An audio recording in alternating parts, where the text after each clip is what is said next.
When Louis Bean stepped into a Cape Cod funeral home, he knew instantly he was in the wrong room. He had followed Frank, missed one turn near a table of folded programs, and landed beside a framed photo of a stranger. Before he could leave, the funeral director caught his eye, nodded with relief, and whispered, "Thank you for speaking on such short notice." Louis froze. Frank lifted both hands as if this was not his fault. Guests turned, made space, and handed Louis a program. So he walked to the lectern, tapped the microphone, and said, "I actually never met the guy, but from what I am hearing, he sounded elite." The room fell into a listening silence. Louis leaned in and turned that silence into permission. He gripped the lectern and spoke like a man revealing sacred truth. "Sometimes," he said, "a person leaves a mark before you even know his name. Sometimes example moves through a room like a tide." People nodded.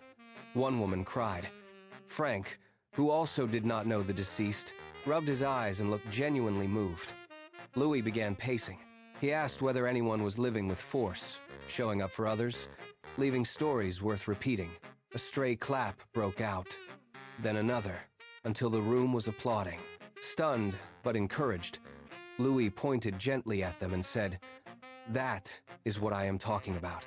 He should have ended there.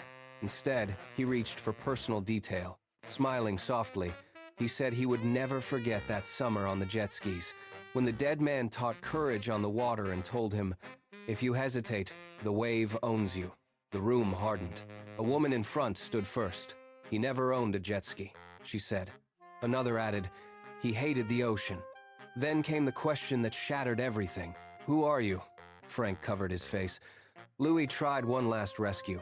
The jet ski was symbolic. It only made things worse. The funeral director hurried down the aisle, took him by the elbow, and led him into the hall.